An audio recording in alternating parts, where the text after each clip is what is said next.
All right. Going. All my posting.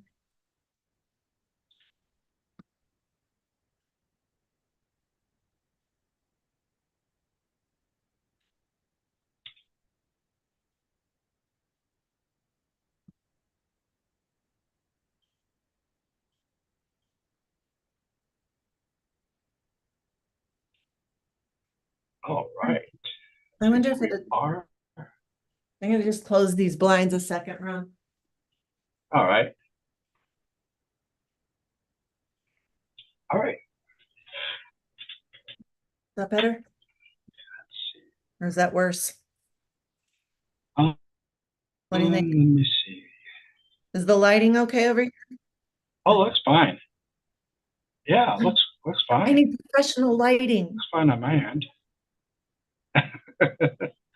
All right. Well, we are live. Had a little behind the scenes look here. Um, I'm here with Dyanne of Potter's Daughter and Octarine Sky, and we're here to talk about her music. Thank you Um, so much, Ron. I know I had you scheduled for last month, and we had uh, noticed that something was up with Zoom, and now it looks like it's all fixed. So we're back, and I just wanted to show off some of these for people that don't own these wonderful albums. The debut, the first Debut. one. And I probably may have stuff out of order. That's fine. That's the winter one. Yes. I made that one for Nicotona and Melodic Revolution Records, their Christmas album. Yep, that was the COVID album. Yes. EP, I should say. And of course, Yep, you have that's our latest EP, cover songs. Awesome and artwork. Isn't that by Joe Ganesh? yes, Love yeah, that. I really like that. It's very stylish and I very love, artsy. yeah. His And artwork then is of course, the debut from Octarine Sky. That artwork is by the other and amazing artist Armand Cabrera. I love combining art and music, dance and music, all different things like that. It's really interesting. oh yeah, and I mean they fit perfectly. The art and music especially, They do. and then obviously dance. Especially and so I want to kind of before you tell us what's new, talk about your debut Oh, well, for people that aren't familiar. that I can't remember what year that came out in. Can you remember, Ron? That we had moved to Georgia. We were living in Switzerland and we moved to Georgia. And I happened to get in touch with my good friend Amit Chatterjee. I reconnected with him. For years, he was on the road with Joe Zawinul. And that's one of the good things about social media is you can be in touch with people from all over the world. And I happened to see Amit online and I got back in touch with him and we started talking and Amit encouraged me to record my original music and he agreed to arrange and produce the album as well as play guitar on it. And Amit got Lincoln Goines, the amazing bass player, and Randy Yes. Crafton to play percussion on it. So great percussionist from New York City, both Lincoln and Randy. And of course, Jan plays on that as well. And we were kind of just doing it to have it. I had no thoughts about marketing at that point. I just like wanted to record the music to have it. And for my own archive, just so I could hear it and have it. But once we recorded it, we loved it so much and we started yeah, promoting it a little bit, and we happened to find the Prague audience very welcoming. There's such a Yeah. great audience. I'm really grateful to everybody who's been so welcoming to all our projects. And yeah, that's how that album started, that whole Potter's Daughter thing. Well, I actually, if I may just say, Potter's Daughter was a group that I had when I was living in New York City in the late 80s and 90s. I was already performing my own original music then under the name Potter's Daughter. But then I started traveling around and performing in Europe, and I went to Japan and uh, where else did I go? Sweden, Norway. I was traveling all around. And then, of course, I met my husband, Christian, and then I moved to Switzerland. So it wasn't until we moved back to the United States that Potter's Daughter got, back together and we put out that album with Amit. So there was a big, many years in between the original Potter's Daughter and that version of Potter's Daughter. And then we got that EP, Yes, that was the one Winter's that we Child. did. We just signed with Nick Katona at Melodic Revolution Records, and he every year puts out a really amazing Christmas release with many different artists on it. And he asked us if we wanted to participate, which of course we did, and we recorded that one for that. And then you're saying the COVID album, right? The COVID album, yes.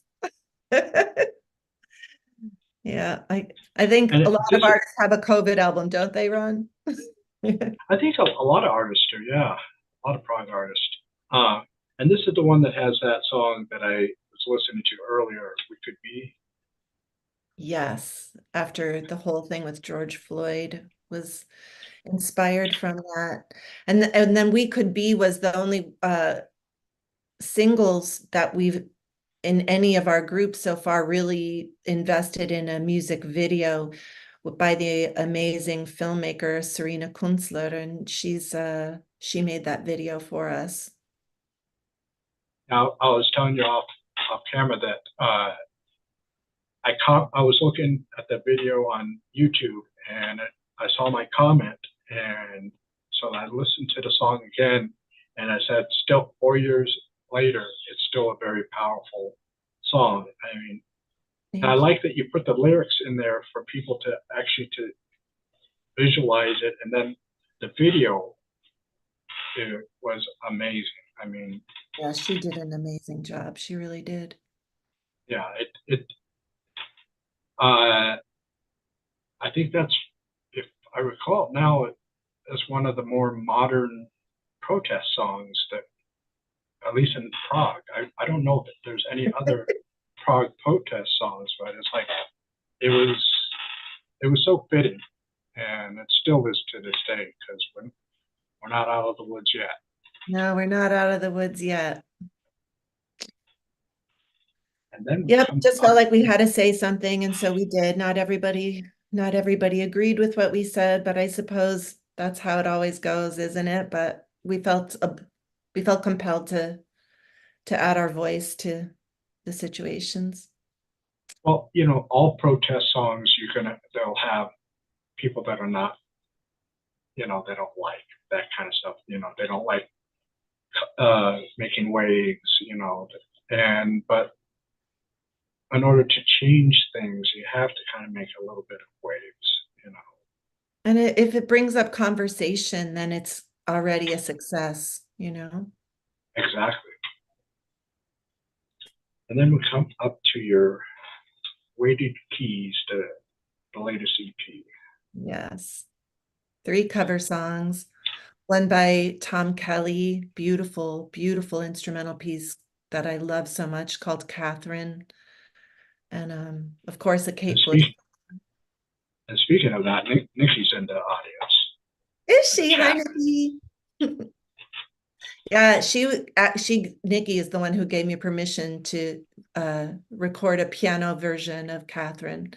And it's still one of my absolute favorite piano solos to play. It's a beautiful piece of music, amazing composer.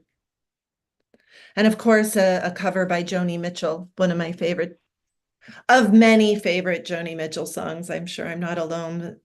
People who have several favorite Joni Mitchell songs, Oh, but sometimes it's like you get a favorite of an artist that is a well-known thing, and sometimes ones that are not as well known, but deserve the spotlight as much as the well-known things. You know, absolutely. she said, "Thank you for mentioning it." Pleasure. And the Kate Bush song. Oh, I told you that you. It's like you channeled Kate Bush there. I love that song. Thank you very much, Ron. That's a huge compliment. Thank you. I mean, you That song. channeled her spirit, and everything. And again, you picked a song that, unless you're a Kate Bush fan, you wouldn't really know it because people only know. There's many people that only stay with the hits. They can't. They Well, can't Burning Up That Hill venture. is definitely the one most people know at this point, right? Oh yeah, And and I'm it's so and it's thrilled she got that recognition. yeah, 35 years later, but still, it's much deserved. Much deserved. Uh, and then we come up to Octarine Sky, yes. That was just such a thrill to make, of course, being able to work together with Simon Phillips and meeting him. And of course, he played drums and mixed it. And the amazing Guthrie Govan on guitar and Amit again on guitar from way back from The Blind Side. He's also on To My Love, by the way, on the COVID release, Casually Containing Rage. And he's also actually on This Winter's Child. So Amit kind of accompanied us through many years. He's also on Blood and Water, which was already sold out, Ron. So I'm sorry I couldn't send you that one. That's oh, why that's a I couldn't send you that one. That one sold out. But that's the one that Annie Haslam sings on, Blood yes. and Water. But yeah, Octarine Sky, that was such a thrill working with those amazing musicians and making that music and hearing what they brought to it. It was a huge, huge thrill. And I hope we can do something like that again very soon. Well, with when you mentioned that you had Simon Phillips on, I knew the name, but I couldn't pinpoint from where, other than he worked with the Who, and Judas Priest. And then I watched a recent video on YouTube where he was talking about, they were showing him clips of his different things that he did over the years of the more known bands, and some lesser known stuff that he's done. And I mean, I didn't realize how really prolific this guy is, and Oh, it's amazing. he's not talked about that much, except for in prog circles and jazz Fusion. circles. It's like he's not, and he should be. And it's like I love watching. He played along with some of the songs, and it was just really cool, Oh, he's and that amazing. was so cool that you got him. And got to ask, I know I probably forgot to ask you the other time. How did you get him? Well, that was just coming out of COVID at the time we got in contact with him. And it was a cold call. I mean, honest to God, it was just like, I don't know. I just said, I'm going, we want somebody to drum on this, and who could possibly do it? Because we were arranging the first movement of the piano sonata by Alberto Ginastera. And I mean, who can do that? Who can play drums on that? Who has the vision to add drums to a classical, something from the classical piano repertoire? It's a big ask. And we have the that amazing song, we Seven, from the composer Julia Schwartz. And like, again, who has the vision to bring drums to something like that? So we emailed him and sent him recordings that we had made of the most difficult songs, so he would be very clear about what we were asking.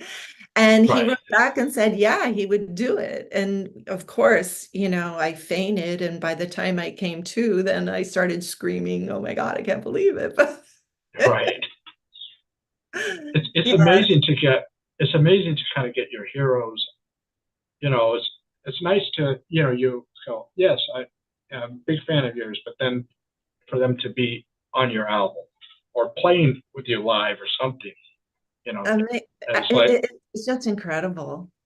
And it's so affirming. I mean, I just feel like, I mean, what it's, well, I know, Ron, and I assume that everyone who's listening to this show or will listen to it knows enough about independent musicians to know that we work really, really hard for very little in return. We're not making a lot of money, if money at all. We're investing more money than we make almost every time.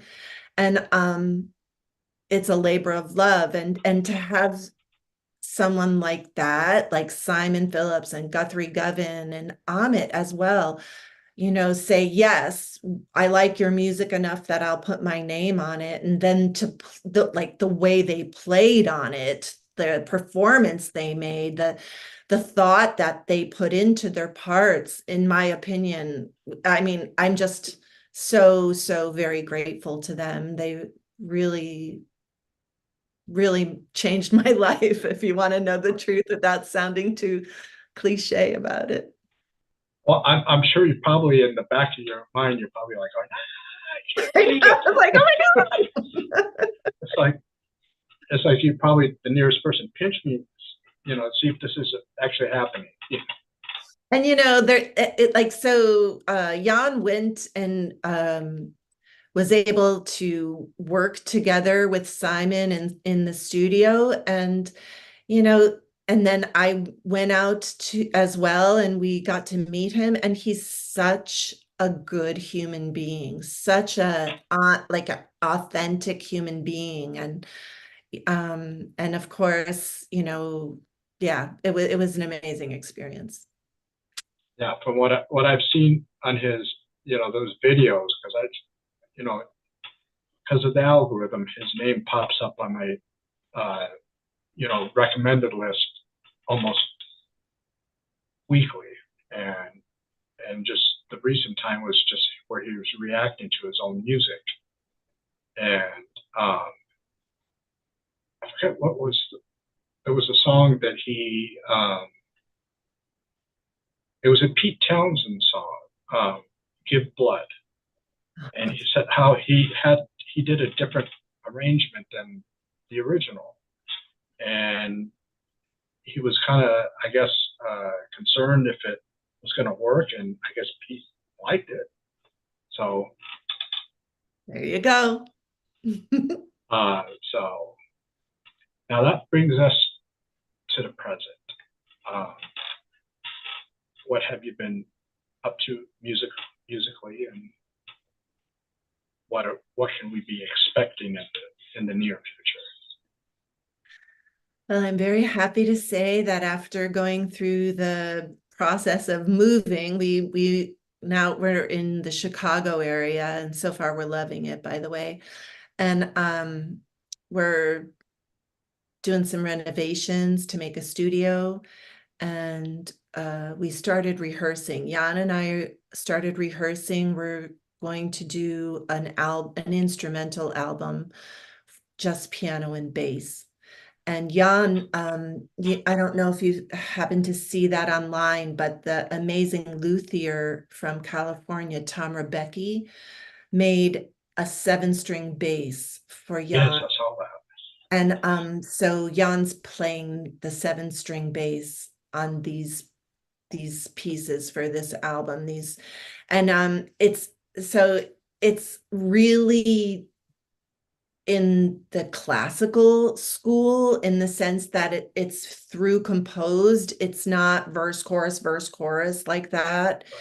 It's technically pretty demanding, so I have to practice it like I would practice classical pieces. And we were having the conversation, like, when you compose something, there's something in your brain. Like, I don't know if it's just me, but maybe it's everyone who composes.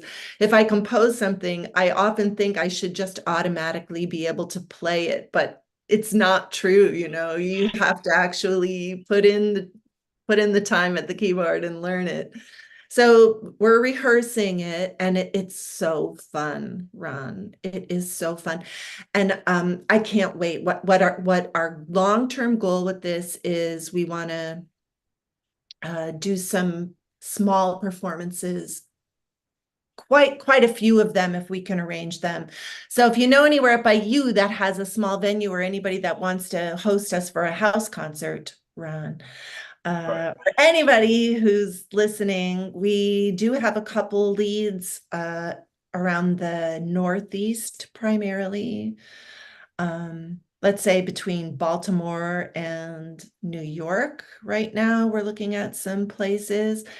And we want to do some touring and performing that music. And then we're going to take from there what we're going to do with it from there. We either are going to keep performing it, or we'll see how it goes. I don't want to project after that. I want to see how it goes. Right. We also have the next Octarine Sky album ready to go, but we're hoping to raise funds through this instrumental piano and bass album to record the Octarine Sky album. So that's what we're up to.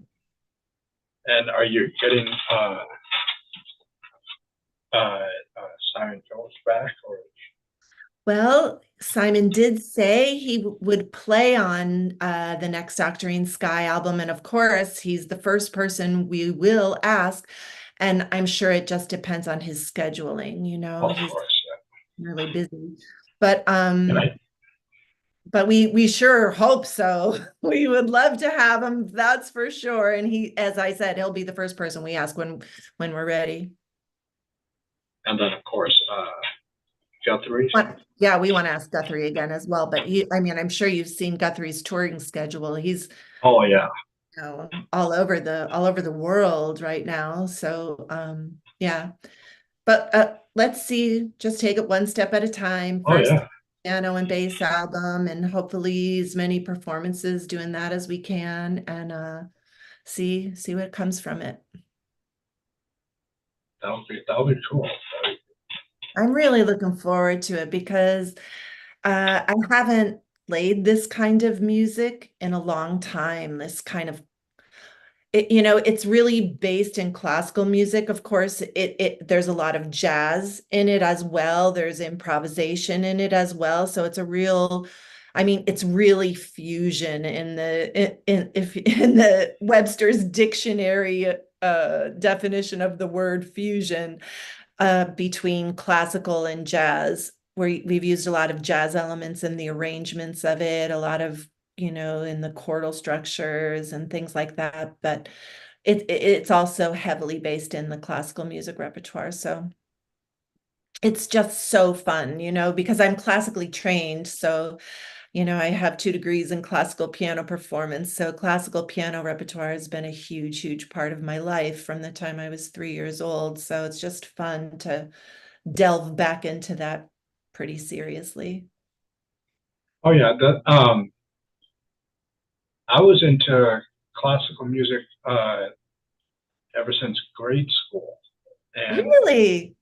I my parents used to send me when I was living in Los Angeles to the music center, and every Saturday they would have um, the classical music with I believe it was kind of like border between ballet and like a play, Oh, and like see Peter and the Wolf and things like that. And I mean, I couldn't tell you the pieces, but I could tell you that I felt so relaxed listening to it, and it's like it just kind of it's just amazing how classical music makes you feel. it is entirely different, isn't it? That's Yeah, very point. Yeah. It's a and world it's unto itself. and it's something that you have to sit there and listen to. You know, At least I do. I mean, I know some people do. A lot of people put Bach on in the background when they're working. I hear a lot of IT people put Bach on and or Mozart or something like that when they're coding. Um, I don't know that I could do that. Because when I hear the music, I'm focused on it. It's hard for me yeah. not to focus on it. So For me, that's like that on any kind of music. For me, the minute something comes on, especially if it's something that I like a lot, Mhm. I got to pretty much stop everything, and then of course I have to turn up the volume so I can drown it out, and then my girlfriend usually is trying to talk to me, and I'm like going, I just point, it's like I said, I just point and said, hold on, Honey, and please.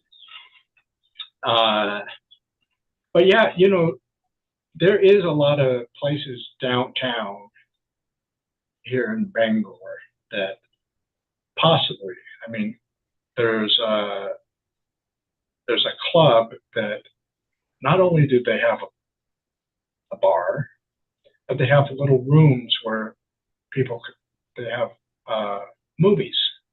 But and in some of the places, the rooms have little stages for uh, primarily for what I've heard. That place is a lot of heavy metal acts that are in the area, but um,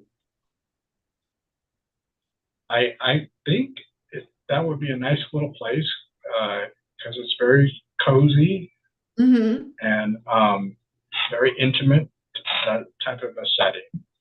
And then I found out there's right across the street there's a theater that they have like a small little club off to the side. So it's Oh, like, and then down the street we have an open air amphitheater, and further down we have a closed little arena thing. But nice. the little clubs, I kind of want to get. I've been trying to talk to a lot of people and giving them the information uh, uh, to try and see, because a mutual friend of ours in now I cannot remember her name. Liz? Liz, yes. That I was just saying. I said, a bunch of bands, honestly, if they got together and kind of became a quote unquote corporation or an entity that they can, as a whole, have a spokesperson to say, I got these bands that are willing to play for the night, you know, Right. Like a you booking know, agent?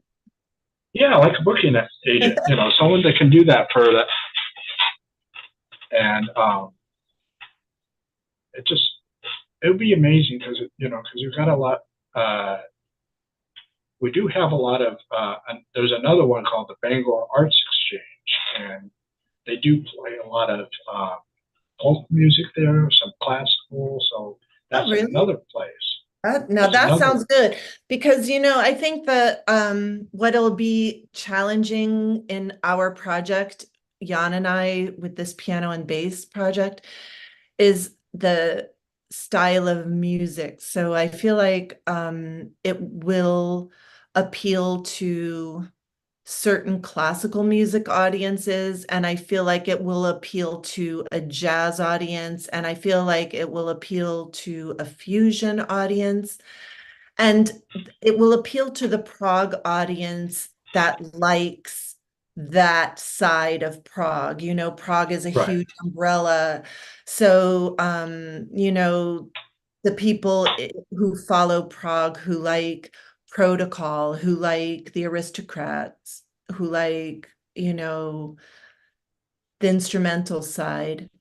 right, There's so many different great instrumental bands that what like I mean, not that I think, we're just going to be piano and bass, so it's small, and it's not going to be loud. There's no drums or anything right. yet. So I like yes, that. I Yeah, think I like that. Yeah, I mean, the dream is, of course, to do it with drums. Of course, it would be good. We just went to this great venue in Evanston, north of Chicago, called Space, and we saw Hiromi and her Sonic Wonderland tour.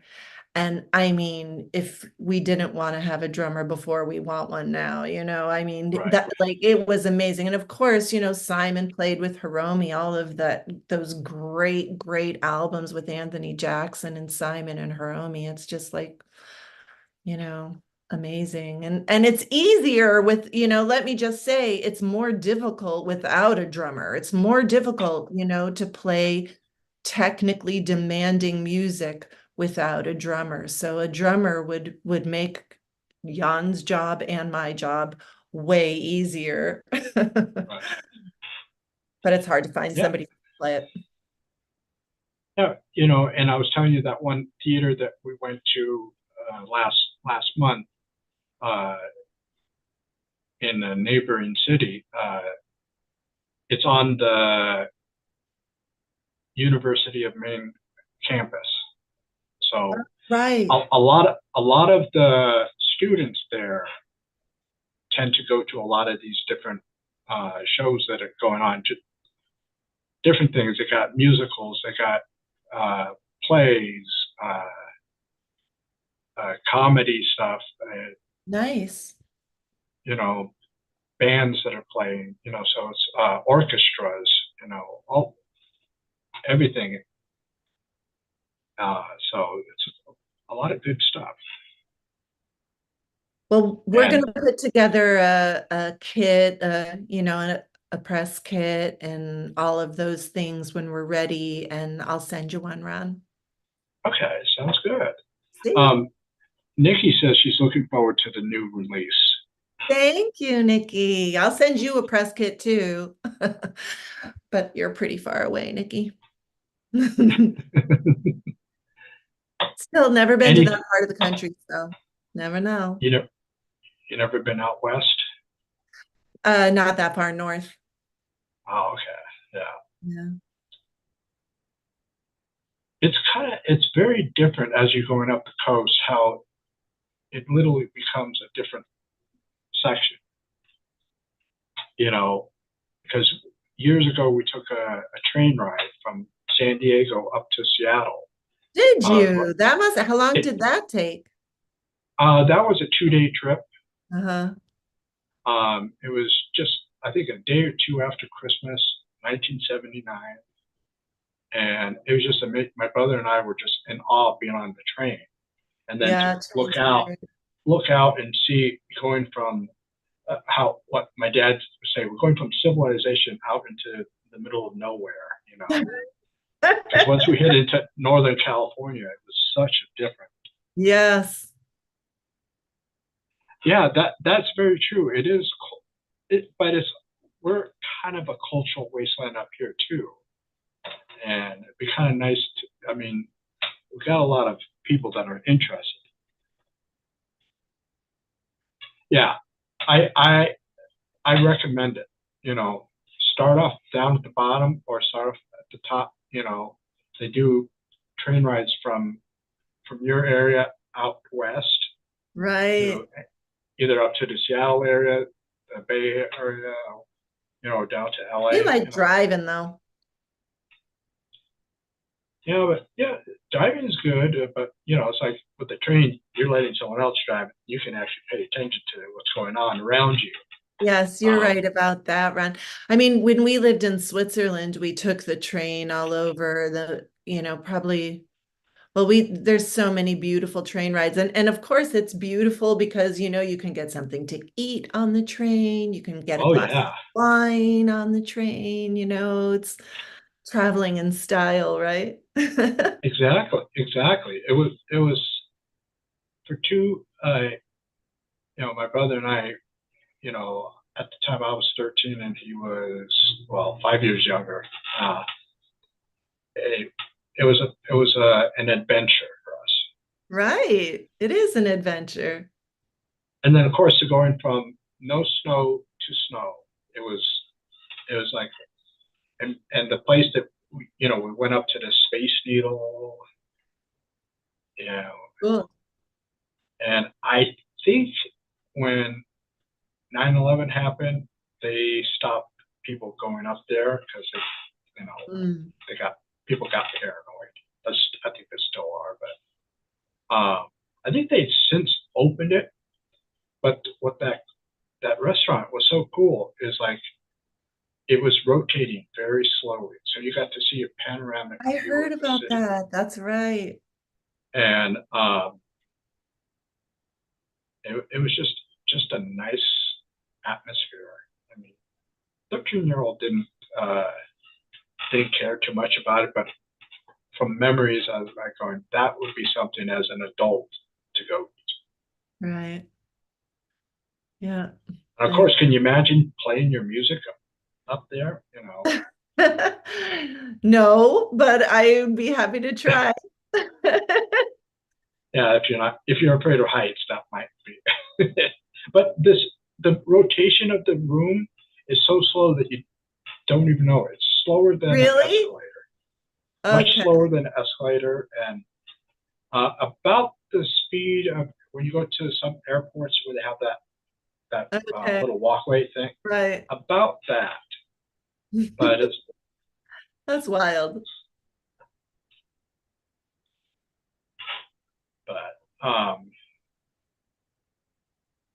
so you got quite a few things in the works, so that's good. And for people, I Yes. mean, and you're in an area now. I keep on seeing people talk about all these amazing bands they go to that play in the Chicago area. It seems to be like that's for music, going. That's the place to be. I think it's definitely a major stop. So, yeah, we're planning on going to a couple more shows coming up soon, and Jan has already been to a bunch of them. I couldn't go because I had to play myself, but yeah, it's wonderful. It's wonderful because since we moved to the United States from Switzerland, we've always lived in a rural location. We move around a lot, but each location is rural, which is beautiful, and we love that too. But it's just fun again to finally be in a major metropolitan area. I mean, I lived for 14 years in New York City, and yeah, it's just been a long time since I really felt like, yeah, there's so many choices for everything you need and want. There's not just one choice, there's many, many, many. And, Right. not to mention public transportation to get you back and forth, which is incredible. So, Oh yeah. yeah, we're loving it. So anything else you like to add for people out there? Well, I'm hoping to also very soon. So as I think I mentioned earlier, we're renovating and putting up a studio. And once we get that together, it hopefully won't take too much longer. Once we get that together, I am going to start a Patreon because I feel like um especially with like all of the things that are happening, I feel like Facebook is really deteriorating as a social platform. And people's profiles are getting taken down, and we just don't know. TikTok might be banned, like we just don't know what's going on with these platforms. And I feel like I want to have a protected community. I would like to have my community in a protected place. And I also feel like I want to share with my community a little bit more regularly than I have in the past on social media.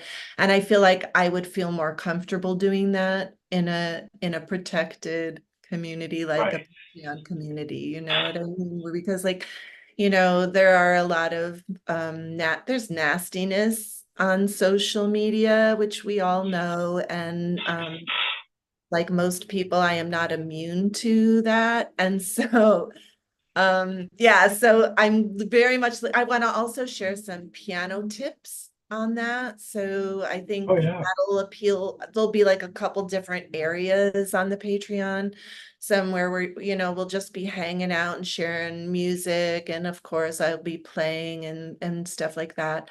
And then also another area for people who want to talk piano and keyboards and stuff like that. I think that'd be really interesting.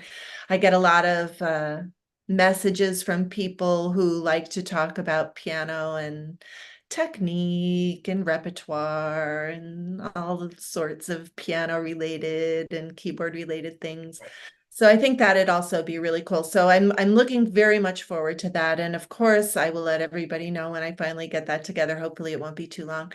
And we're hoping to get this piano and bass album in the next couple months ready, and we're going to start organizing and confirming those house concerts and small venue performances. And of course, I will be advertising that.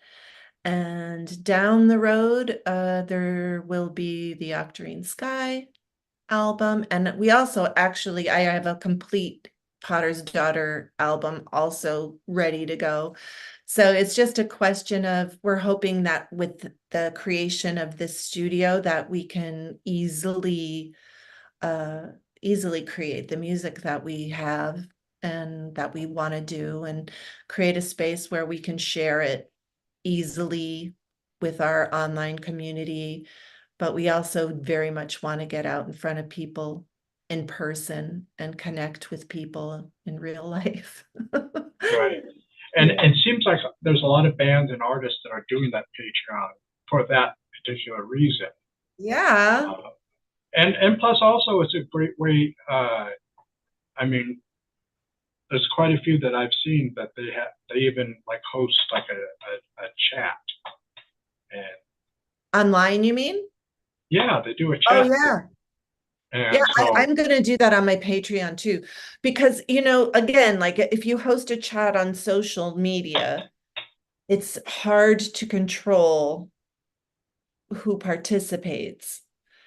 And right, that's not safe for me or the other participants. exactly. We want to feel free to communicate. And so yeah, I know a lot of people are using Discord. I think they have their own I've, Discord for that. And I think that sounds like a really good idea. yeah, Yeah. I've used. I haven't been into like a full blown chat on Discord. Well, with the exception of some prog ones Hmm. that I've seen Nikki in, but I don't do it as often because um, sometimes it gets too busy and it's like trying to keep up with what people are saying. I And know some of them go by so fast, and it's scroll, scroll, scroll, scroll, scroll, and I'm not a fast typer, so I mean I can type quickly, but I make so many mistakes that I have to always go back and try to correct them. right, yeah, you were talking about protecting. One time, just out of curiosity, I tried that Instagram Live, Hmm. and all of a sudden, I had some very questionable people coming in asking me, questions that had nothing to do with what I was talking about. Right.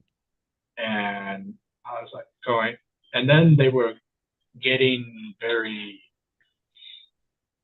uh, needy, to say that, for lack of a better word. I'm trying to talk about something. It's almost like, hey, look at me, I'm talking. I'm trying to talk to you. I said, no, I'm talking outward, and then I'll stop and I'll look to see what people are. But and it had nothing to do. I was trying to talk about music and movies, and now after 15 minutes, I just said, nah, this is done. I'm done with this. I'm not gonna. That's it. It was luckily it wasn't a big waste of my time, only 15 minutes. But Right.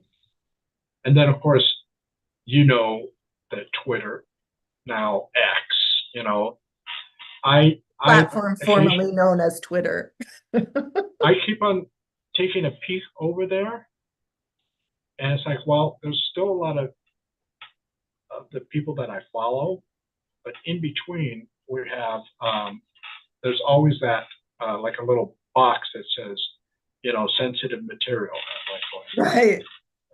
At first, the first time I saw that, I was like going, "What's this?" I clicked on it, and I go, "Oh, okay, we're becoming that site now." And it's like, Right. and I used to post on there regularly. I haven't posted there in over a month, and I'm probably gonna just take it down because it's not doing what I wanted it to. Or I should say, it's not doing its original intended thing. Right. Um, I mean, the other thing is, Ron, is that I feel like we have to choose because, we can't be constantly spewing out content for every social media platform, and I mean, I, I try to be active on Facebook since I know so many people on Facebook and I enjoy interacting with the prog community and the musicians and the people that, I'm friends with people I went to high school with on Facebook. It's just great in that way. I'm friends with people I met when I was in Greece, when I was, in Stockholm. I mean, I'm in Norway. I'm friends with all of these people, and I get to interact with them on Facebook, and I love that. right. Um, and on Facebook, you interact, in my opinion, a little bit differently than you do on Instagram, and at least I do. And Yeah. so on Instagram, I try to be active on Instagram, and I kind of have let my Twitter account fall to the side because I just don't have time to do everything. And I have reactivated my TikTok account for these last few days before TikTok gets banned. Right. And I have posted on TikTok, but again, I mean, how many hours of each day are we going to devote to posting on social media platforms? I need to be practicing the piano. I need to be practicing Exactly. posing and doing these things that I actually really love to do. And as an independent musician, we also have to, mail out to our mailing list and think about all of the business things. And, I still haven't completed my taxes. So, stuff like that. Well, I get these people I see that they call themselves content creators, and Yes. I'm like going. I guess maybe it's showing my age in a sense, but it's like content creators to me are someone, a musician, an actor, not someone just taking their camera and going to different places and talking about what they did for dinner the night before or things like that. I don't get that. I really don't. Only thing I like watching on YouTube is if someone talks about music and movies. I mean, there's a couple different channels and things that I like to follow that I think are interesting that are not music related. Right, But I mean, we all have different interests, be it like exercise or fitness or yoga or restaurants in your area there or travel. I mean, right, no matter what our interests are, there are plenty of people posting about it on whatever social media platform you desire. But yeah, I really try to limit my time in front of my screen, social media right, screen, because I just don't have as it is, I don't have enough hours in the day to practice and to rehearse with Jan and to, work and do right. the things I have to do just to maintain my life, like go food shopping and cook. Exactly, You know what I mean? exactly. I mean, All of these things take time. it's like, and then I think with all the choices now that we have with, things that we can do with, from the internet, it's like we start going, what do we do? And then by the time you try to plan out your day, it's almost over. You know, I've I had know. that many times trying to find something to watch to carry my attention.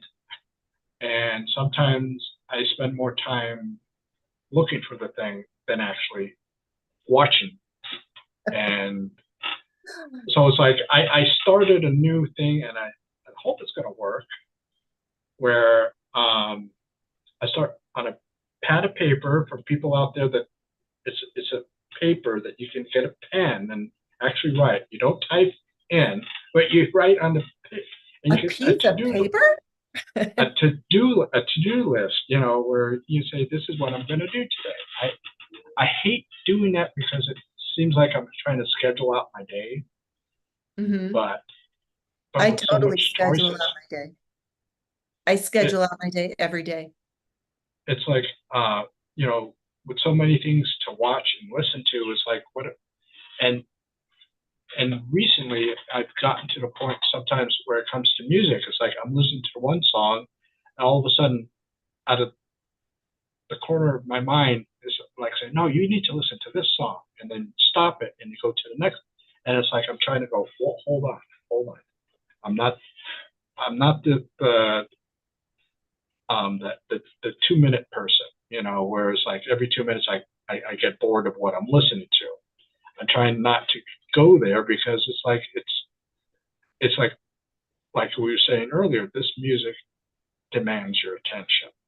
Mhm. Not to be put in the background. And, once in a while, yes, certain things, especially instrumentals, you can put it in the background. But for the most part, you got to pay attention to the music.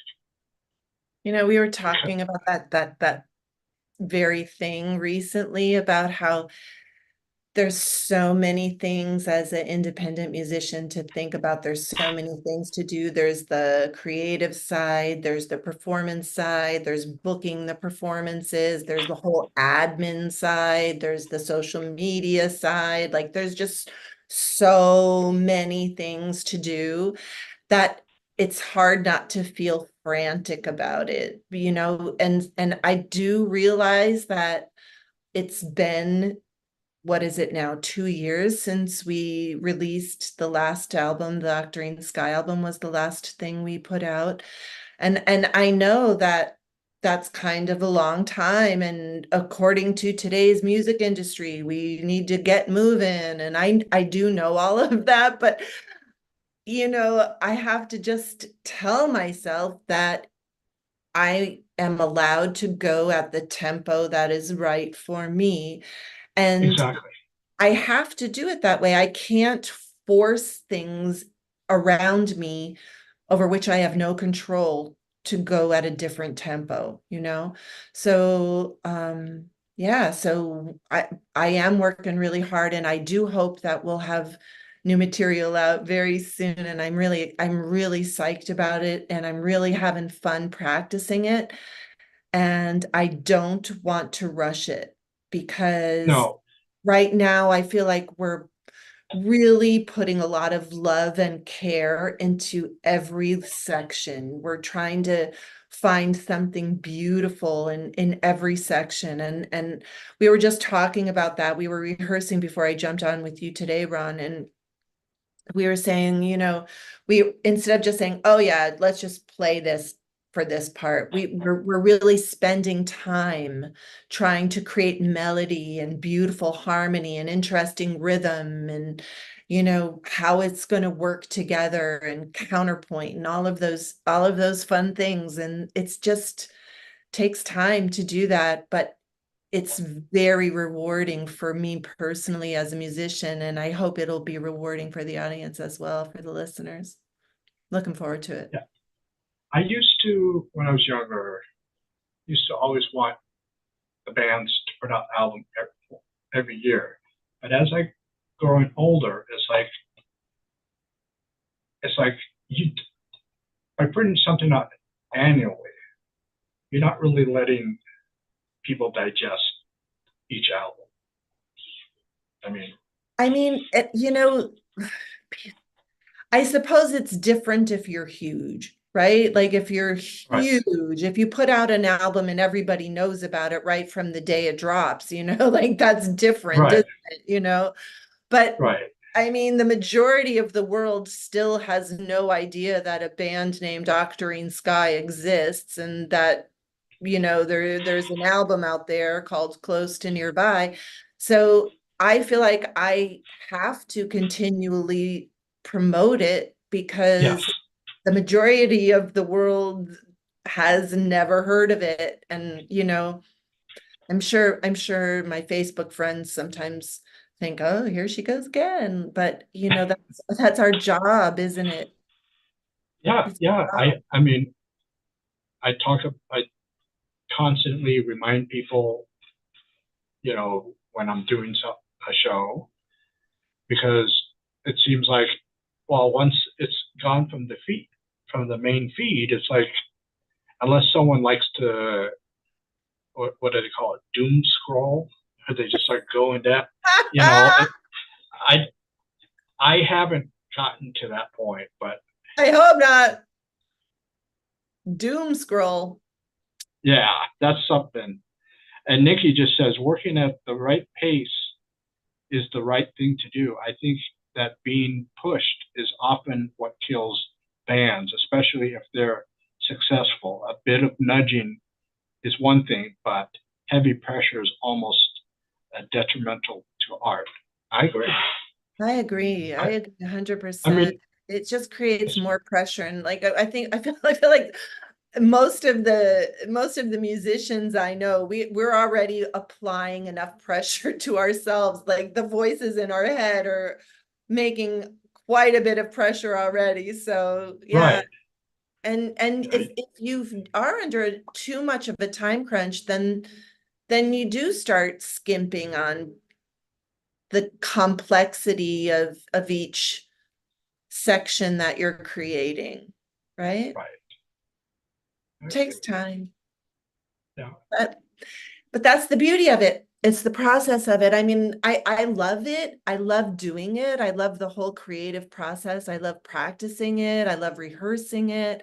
I love recording it. I love performing it. I love all of those things. And when I grow up, I hope I have somebody who will take care of the admin part for me because I'm not really such a good businesswoman. Right. Um, not my level or my area of expertise, but doing my best. Oh yeah. Well, we've covered a lot of ground here, and I'll just show people again in Thank our chat. you. Thank you. Yep, that's this winter's child. By the way, the this winter's child and Blood and Water, which is the one that was sold out, Ron. Sorry that you don't have that one. And also a bunch of songs on the Octarine Sky album have lyrics that were written by a dear friend of mine, Rhonda Dubiel. And she's written some more really amazing lyrics that will be included in the next Octarine Sky album. Some really amazing stuff. Yes, with the Pink Glasses Girl by Joe Ganesh. And then, of course, Yes, with the beautiful artwork by Armin Cabrera. those are all available on Bandcamp. That's right. And if you prefer, there's some people that prefer digital copies. They can go that route as long as you buy the stuff and not just stream it by itself. Because people such as Dyanne, they need that revenue back just for various reasons. Obviously, to create more music, and also it shows that people are interested in her music. You can't really tell from the streaming if they're really interested or if they just accidentally stumbled onto it. And of course, after you buy these albums or get the digitals, and you can stream them, on Spotify or any other place. That's just a little added bonus for them. Not a lot, but it'd be kind of nice if we could start telling our friends to start listening to some of these that are the music that we like. That's not a top 40 band, and maybe help get their streaming numbers up. Mm-hmm. It'd be kind of nice, because there's a lot of people such as yourself that really deserve the recognition for the music that you create. I mean, I came about your music totally by accident. I kept on seeing the name. Actually, we met Cheryl Griffith introduced Yes, us. Cheryl. Yes. Yeah, she's Cheryl's great. Cheryl does a lot of promoting for independent musicians. She's huge help. I know to me and to Jan, she's been great. So thanks to you, Cheryl, if you're on. Well, I want to thank you, Dyanne, for taking the time out, and thank you for coming back after our little fiasco the last time. That's my pleasure. Thank you for having me, Ron. And I look forward to the music, as I'm sure everyone out there that's going to be watching this will be, and your fans are going to be. Sounds like we're going to be in for a nice treat. I think so. I'm really excited about it. I can't wait to share. And if Dyanne comes to your town, support. Even if you don't buy her music, just go and support it, because you're also supporting the arts. Absolutely. Because it seems to be sort of a dying thing, and we need to kind of get it back to living. Where it's in everybody's mind. Going to live concerts, you mean? Yeah, and supporting the arts in general. Yeah. Mm-hmm. So, all right. Well, thank you, and I will be keeping in touch. And you take care. You too, Ron. Thank you so much. And I'll talk with you soon.